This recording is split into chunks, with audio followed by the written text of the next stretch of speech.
الحمد لله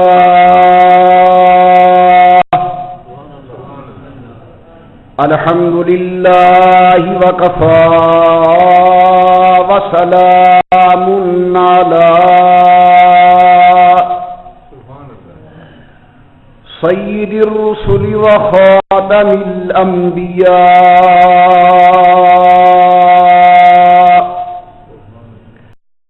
صلى الله تعالى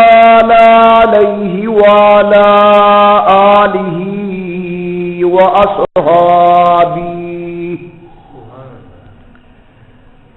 وأصحابه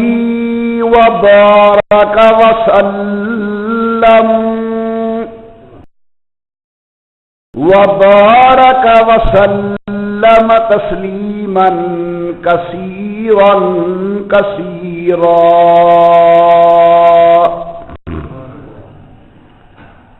صلاة تكون للنجاة وسيلة ولعلو الدرجات كفيلة صلاة تحل بها العقد وتفرج بها الكرب صلاة تكون لك رضاء ولحقه أداء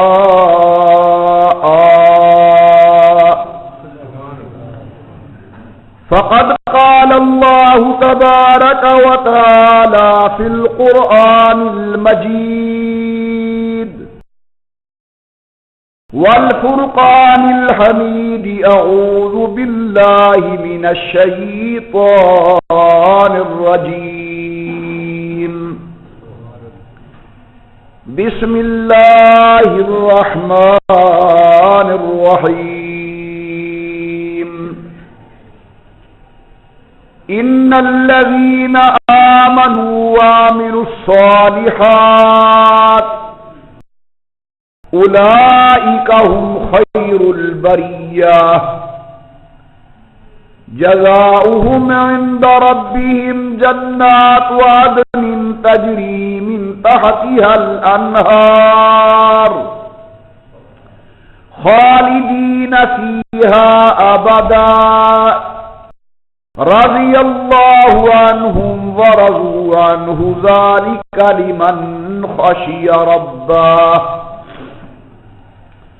قال النبي صلى الله عليه وسلم من قرأ القرآن وعمل بما فيه ألبس والداه تاجا يوم القيامة أو كما قال النبي صلى الله عليه وسلم صدق الله العلي العظيم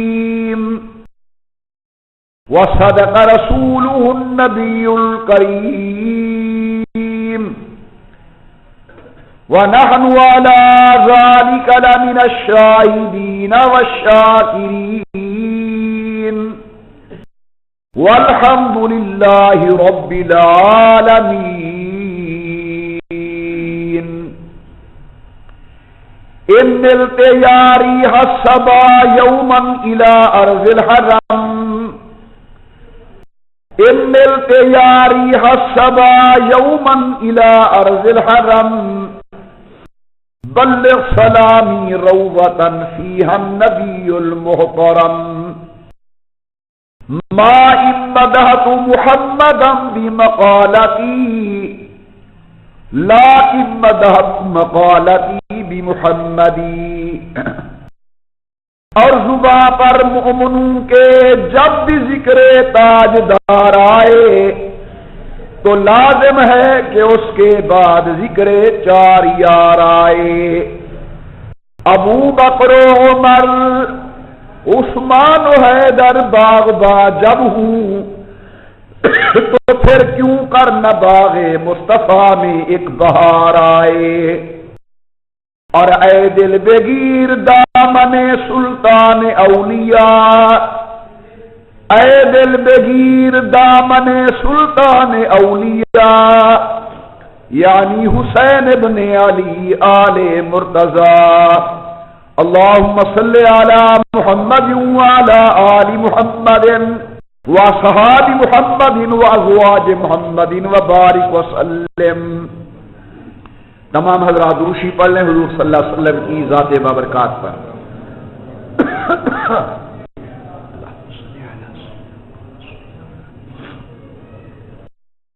اللہ تبارک و تعالی کی بے انتہا حمد و توصیف، سرور کائنات مفخر موجودات،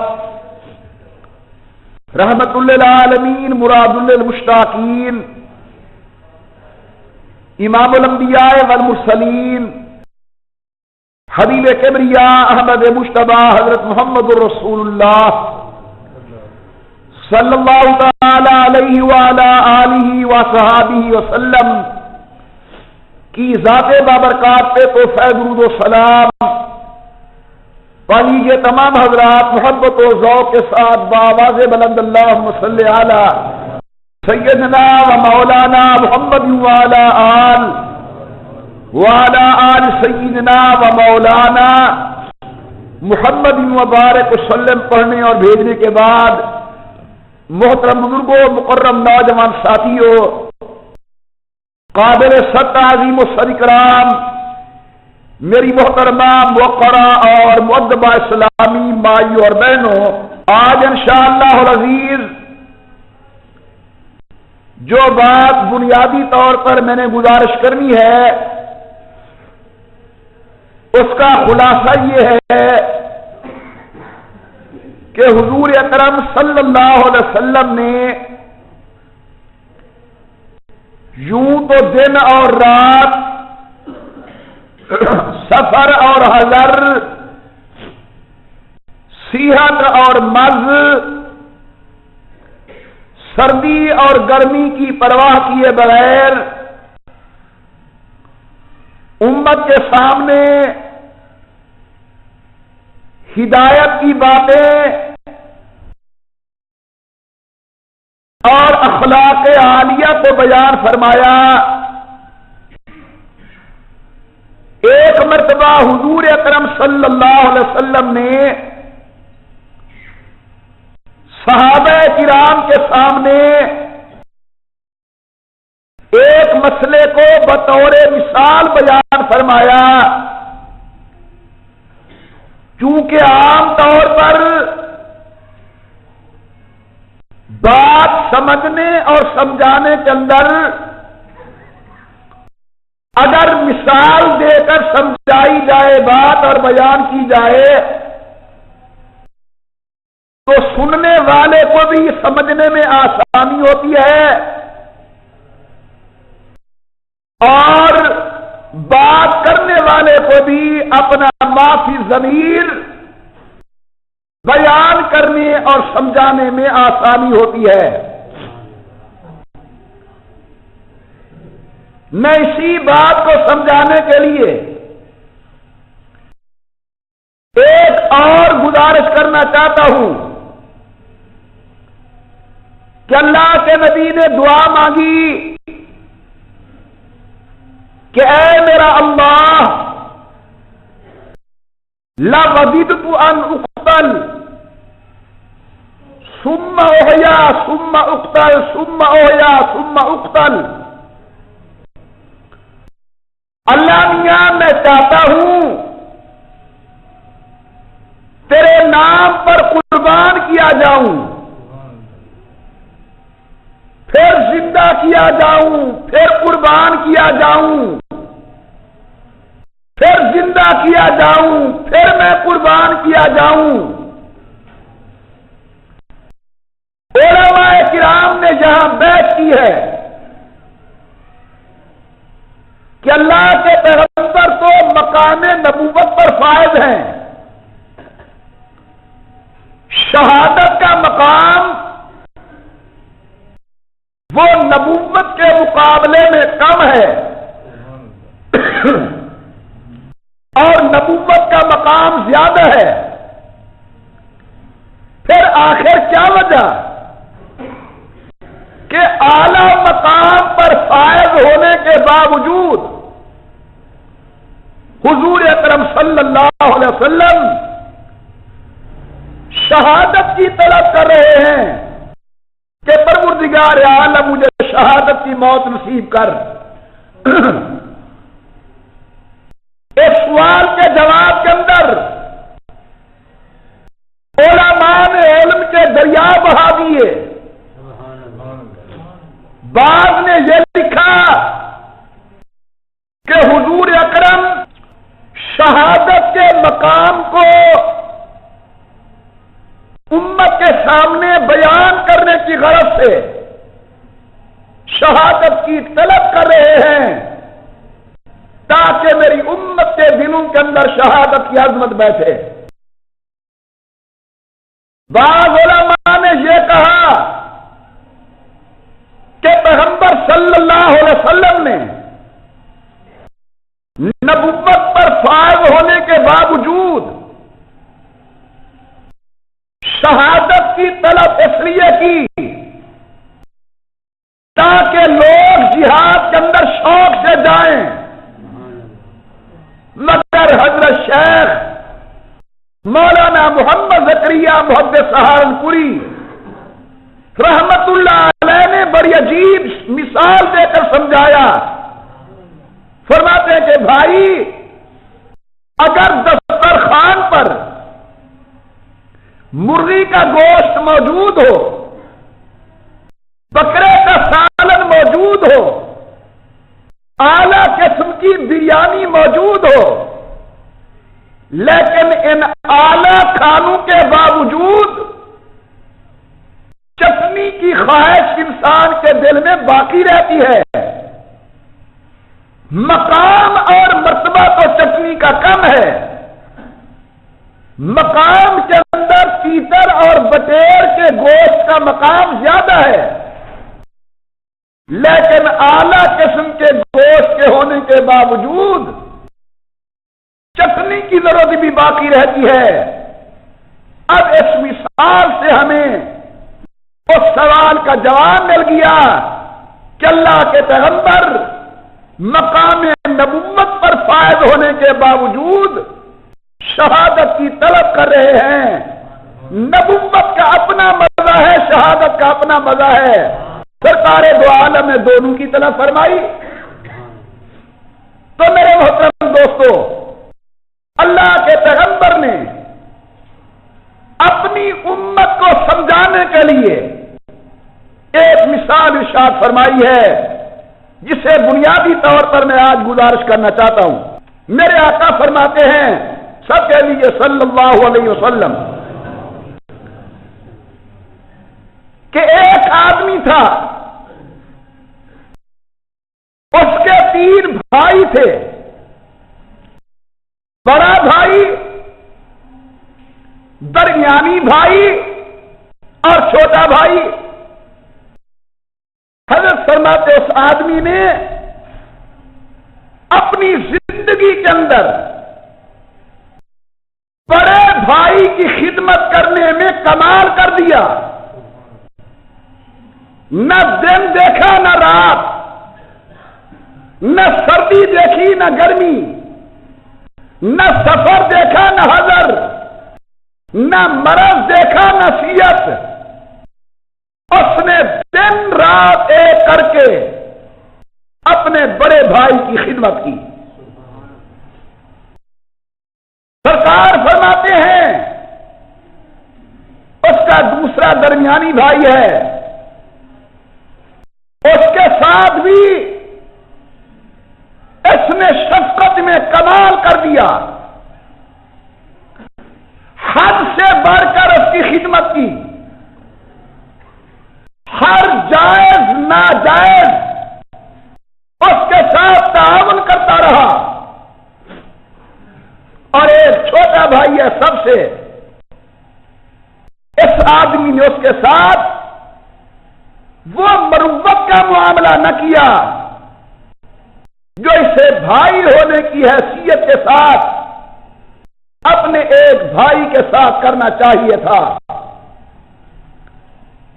اس آدمی کے اوپر موت کا وقت آیا، اس نے بڑے بھائی کو بلایا، اور کہتا ہے میرا بھائی آپ جانتے ہیں کہ میں نے آپ کے ساتھ کیا کیا مہربانیاں کی ہیں، اپنی طاقت سے بڑھ کر میں نے آپ کا تعاون کیا ہے، اب میرا آخری وقت ہے، بتاؤ تم میرے ساتھ کیا تعاون کر سکتے ہو؟ اللہ کے پاک پیغمبر فرماتے ہیں وہ بڑا بھائی ہاتھ کھڑے کر دیتا ہے اور کہتا ہے میرا بھائی تیرے تمام تر احسانات کا مجھے اعتراف ہے، مگر میں تیرا کوئی تعاون نہیں کر سکتا، زیادہ سے زیادہ میں تجھے اٹھا کر قبر تک پہنچا دوں گا۔ سرکار دو عالم فرماتے ہیں پھر اس نے دوسرے بھائی کو دیکھا، درمیانی کو، اور کہنے لگا میرا بھائی تجھے علم ہے کہ میں نے تیرے ساتھ کتنی مہربانیاں کی، اب میرا آخری وقت ہے، بتاؤ میرا کیا تعاون کر سکتے ہو؟ اللہ کے پیغمبر فرماتے ہیں دوسرا بھائی بھی ہاتھ کھڑے کر دیتا ہے اور کہتا ہے جناب آپ کے تمام احسانات کا میں اعتراف کرتا ہوں، لیکن میں آپ کے تعاون کرنے سے عاجز ہوں، تم جانو تمہارا کام جانے، میں تمہارا کوئی تعاون نہیں کر سکتا۔ اللہ کے پاک پیغمبر فرماتے ہیں پھر یہ آدمی اپنے چھوٹے بھائی کو دیکھتا ہے اور شرمندہ ہو کے کہتا ہے میرا بھائی میں تجھ سے بڑا شرمندہ ہوں، جو حق تھا تعلق کا وہ میں نے نہیں نبھایا، میں نے بڑے دو بھائیوں کی خدمت کی، تیرے ساتھ میں نے کوئی مروت کا معاملہ نہیں کیا، لیکن اب میں دنیا سے جا رہا ہوں، سناؤ تم میرا کیا تعاون کر سکتے ہو؟ سرکار دو عالم فرماتے ہیں وہ چھوٹا بھائی سینے پہ ہاتھ مار کے آگے آ جاتا ہے اور کہتا ہے میرا بھائی گھبرانا،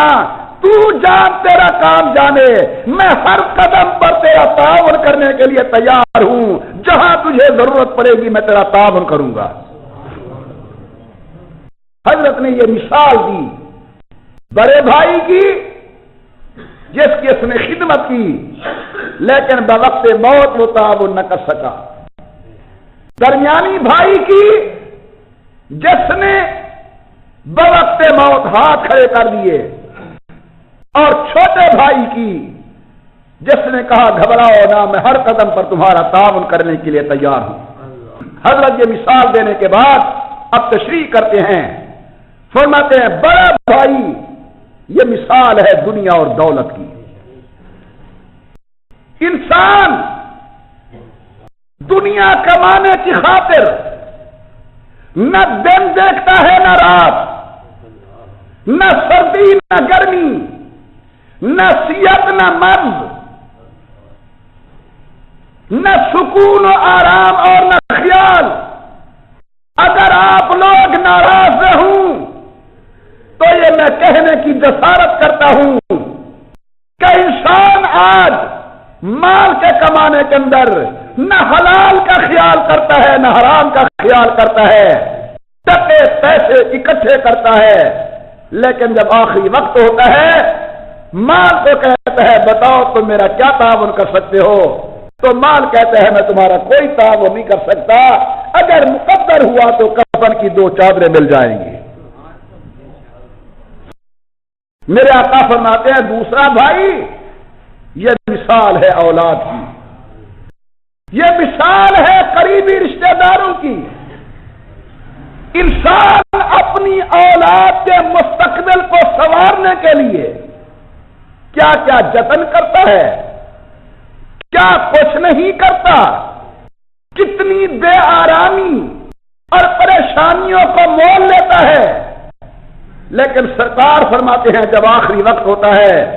یہ انسان اپنی اولاد کی طرف، اپنے بھائیوں کی طرف، اپنی بیوی کی طرف دیکھتا ہے،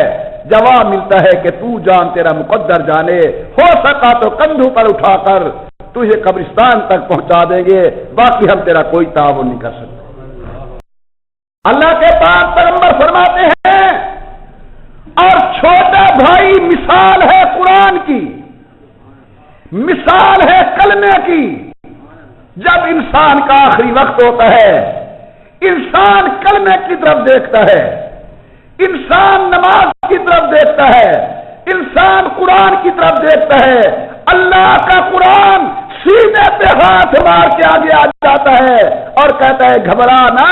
تو نے جو میرے ساتھ سلوک کیا تو جان، تیرا کام جانے، میں قبر میں بھی تیرے ساتھ موجود ہوں گا، قیامت کے دن بھی تیرے ساتھ ہوں گا، اور جنت کے اندر پہنچا کر میں تجھ سے جدا ہوں گا۔ اللہ کے پیغمبر نے یہ مثال دے کر پوچھا کہ بتاؤ کون سا بھائی اچھا ہوا؟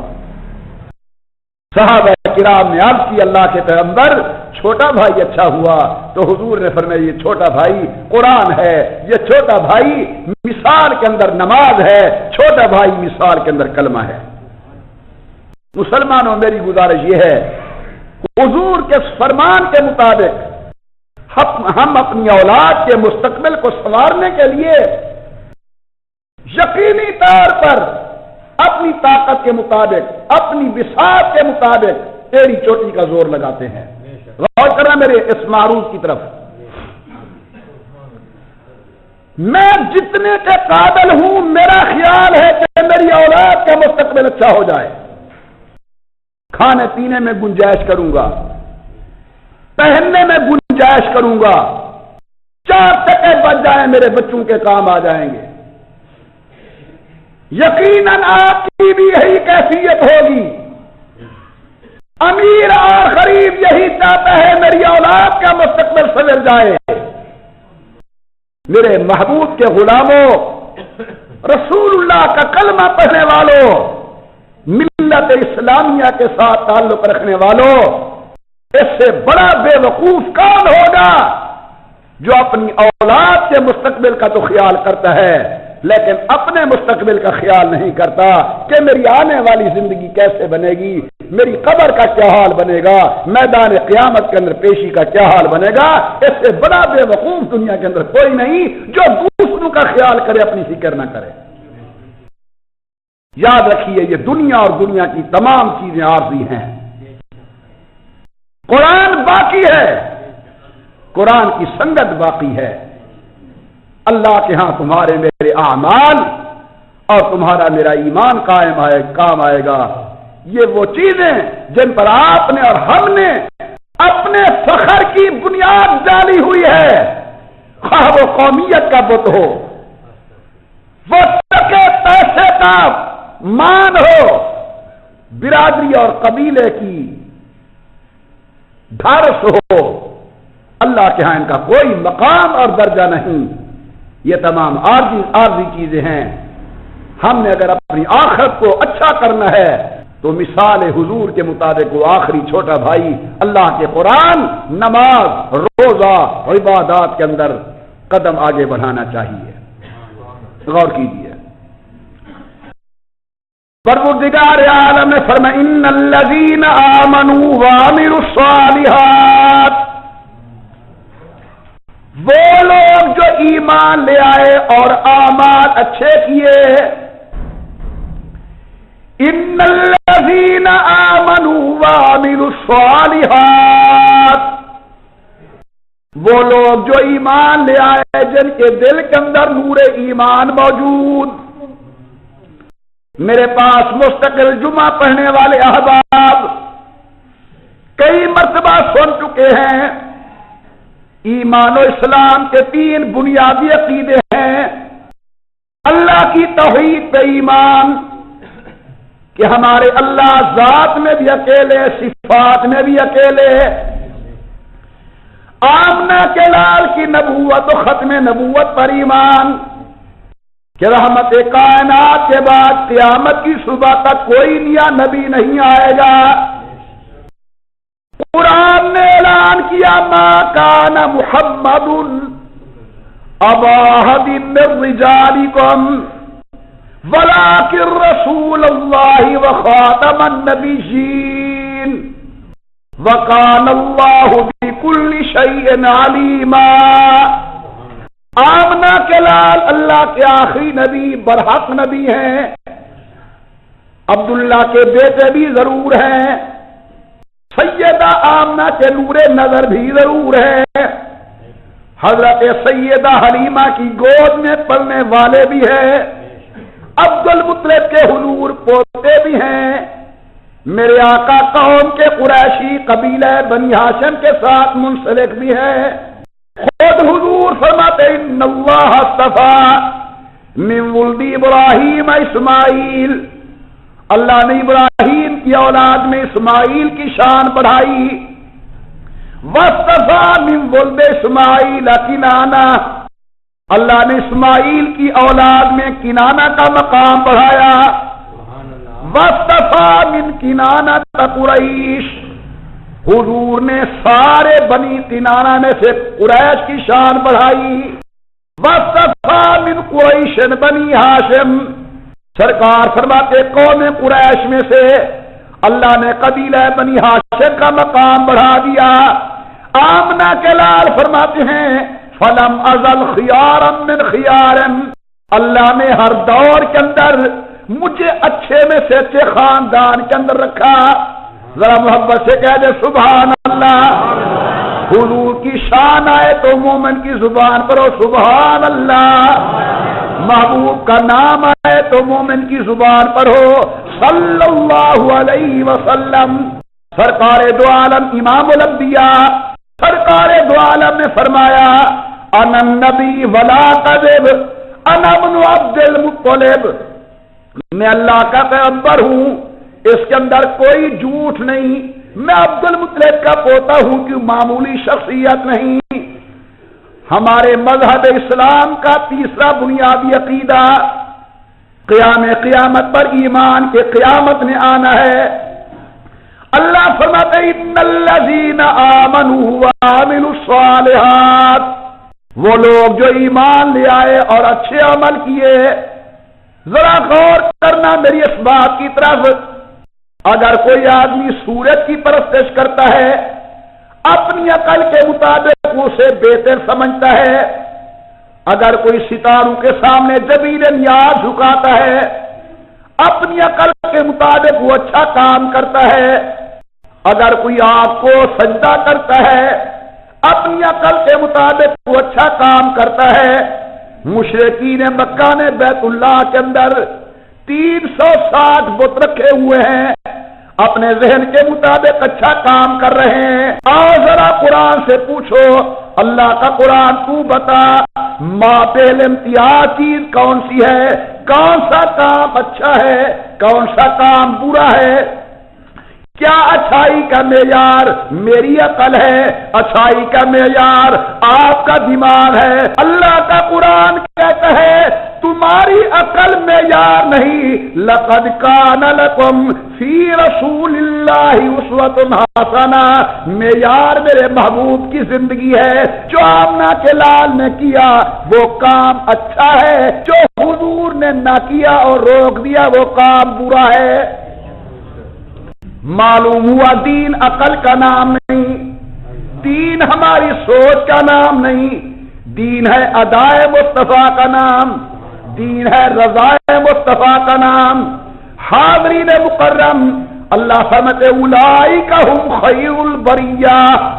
اللہ کے نزدیک یہی لوگ اعلی ہیں، یہی لوگ شان والے ہیں، یہی لوگ عظمت والے ہیں جن کے اندر نور ایمان بھی موجود ہے اور اعمال صالحہ والی زندگی موجود ہے۔ آج جن چیزوں کو آپ اور ہم چھوڑ چکے ہیں، قبر اور قیامت میں یہی چیزیں کام آنے والی ہیں، سچی بات ہے۔ آج امت قرآن کو چھوڑ چکی ہے۔ مسجد میں چلو نمازی مل جائیں گے، مگر مسجد میں قرآن کی تلاوت کرنے والے اب نہیں ملتے۔ آپ 5 ٹائم مسجد میں تشریف لاتے ہیں، ذرا اپنی آنکھوں سے مشاہدہ فرمائیں کہ نماز با جماعت پڑھنے کے اندر اگر 10 آدمی موجود ہیں تو کیا 10 میں سے ایک آدمی نماز کے بعد بیٹھ کر اللہ کے قرآن کی زیارت کرنے والا ہے؟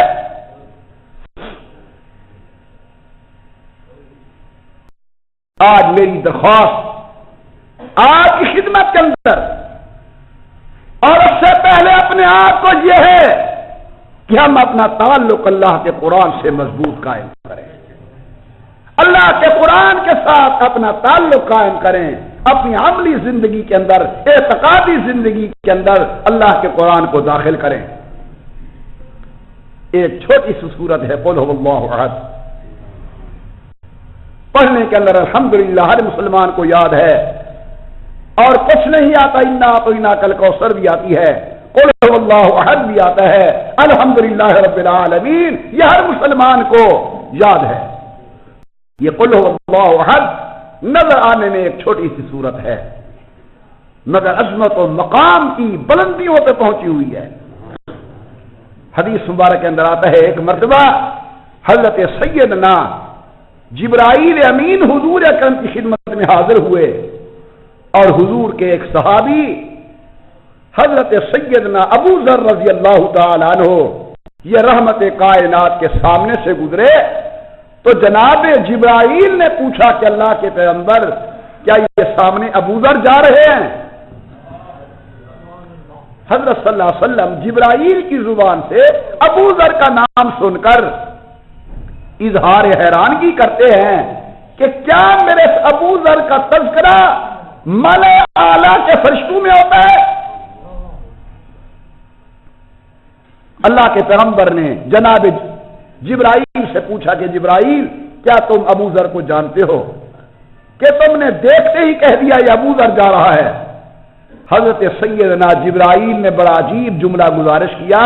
عرض کرتے اللہ کے نبی اسے صرف میں نہیں جانتا، میکائیل جانتے ہیں، اسرافیل جانتے ہیں، دردائیل جانتے ہیں، یکتائیل جانتے ہیں، اللہ کے تمام اولو العزم ملائکہ کے اندر اس کی دھوم مچی ہوئی ہے، سب اسے جانتے ہیں۔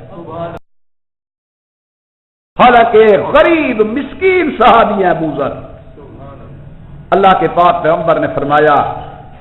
کہ جبرائیل امین اس کی وجہ کیا ہے کہ ملائے اعلیٰ کے اندر میرے ابو ذر کے تذکرے ہیں۔ اب غور سے سنیے، جبرائیل نے یہ نہیں کہا کہ ابو ذر بڑی برادری کا آدمی ہے اس لیے سب جانتے ہیں، یہ نہیں کہا بڑا مالدار ہے سب کے اندر اس کا چرچا ہے، یہ نہیں کہا کہ حسن و جمال کا پیکر ہے اس لیے اس کا نام لیا جاتا ہے۔ حضرت جبرائیل عرض کرتے ہیں ان کے اندر اللہ نے دو صفتیں رکھی ہیں، ان دو صفتوں کی وجہ سے ملائکہ کے اندر ان کا چرچا ہے۔ نمبر ایک، ان کے اندر تکبر نہیں ہے، اور نمبر دو، یہ قل هو اللہ احد کی زیادہ تلاوت کرتے ہیں، اس وجہ سے اللہ کے نوری ملائکہ ان کو پہچانتے ہیں۔ اللہ کے پاک پیغمبر فرماتے ہیں جو میرا غلام روزانہ 100 مرتبہ قل هو اللہ احد پڑھ لے اس کے مرنے کی دیر ہے، جنت میں داخل ہونے کی کوئی دیر نہیں ہے۔ سبحان اللہ۔ جو آدمی روزانہ 100 مرتبہ بیٹھ کر پڑھنا ضروری نہیں ہے، آپ کو سیر کی عادت ہے، ضرورت ہے، نماز پڑھنے کے بعد آپ سیر پر جا رہے ہیں، قل هو اللہ احد شریف 100 مرتبہ پڑھ لیں، تسبیح رکھنے کی کوئی ضرورت نہیں۔ آپ کے ہر ہاتھ کے اندر اللہ نے یہ 15 نشان دے دیے ہیں، 10 مرتبہ انگلیوں پر پڑھ لیں، 100 مرتبہ ہو جائے گا۔ امام الانبیاء سرکار دو عالم فرماتے ہیں اس کے پڑھنے سے اللہ اس کو فوراً جنت عطا فرما دیں گے۔ کتنا سستا کھاتا ہے، کتنا آسان کھاتا ہے، جس قرآن کو آپ اور ہم نعوذ باللہ ثم نعوذ باللہ میں اللہ سے معافی مانگ کر عرض کرتا ہوں کہ ایک معمولی چیز جانی ہوئی ہے، قبر اور قیامت کے اندر اس قرآن اور قرآن والوں کی عظمت کو دیکھ کر دنیا دنگ رہ جائے گی، حیران رہ جائے گی۔ حدیث میں آتا ہے ابھی آسمان نہیں بنا تھا، ابھی زمین نہیں بنی تھی، یہ نظام کائنات نہیں بنا تھا، سورج و ستاروں کی روشنائیاں نہیں تھی، یہ دریاؤں کا چل چلاؤ اور بہار اور خزاں کے یہ موسم نہیں بنے تھے۔ اللہ نے ملائکہ کو بلا کر اپنی بے مثال زبان سے قرآن کریم کی تلاوت شروع کی۔ یار وہ کیسا منظر ہوگا جب اللہ کے ملائکہ سامنے بیٹھے ہوں گے اور اللہ اپنی بے مثال زبان کے ساتھ خود قرآن کریم کی تلاوت کر رہے ہوں گے۔ امام الانبیاء سرکار دو عالم فرماتے اللہ رب العزت نے اپنی بے مثال زبان کے ساتھ قرآن کریم کی تلاوت شروع کی۔ آسمان و زمین کا وجود نہیں، چاند ستارے ناپید، انسانیت کا نام و نشان نہیں، اللہ پاک نے ملائکہ کے سامنے خود قرآن کریم کی تلاوت کی۔ سنیے اللہ کے ملائکہ سن کر کہتے طوبی لامت طوبی لقوم، مبارک اس امت کے لیے، مبارک اس قوم کے لیے جو اس قرآن کریم کو اپنے سینوں میں محفوظ کرے گی، قرآن کی تلاوت کرے گی۔ میرے محبوب کے غلاموں، کلمہ شہادت پڑھنے والوں، اسلام قبول کرنے والوں، اللہ نے وہ نعمت بن مانگے تمہیں عطا کی ہے، ہمیں چاہیے اس نعمت کی قدر کریں۔ اللہ فرماتے ہیں شکرتم لازیدنکم، اگر تم شکریہ ادا کرتے جاؤ گے میں اپنی نعمتوں کو بڑھاتا جاؤں گا۔ تو اللہ کے پیغمبر نے جو مثال ارشاد فرمائی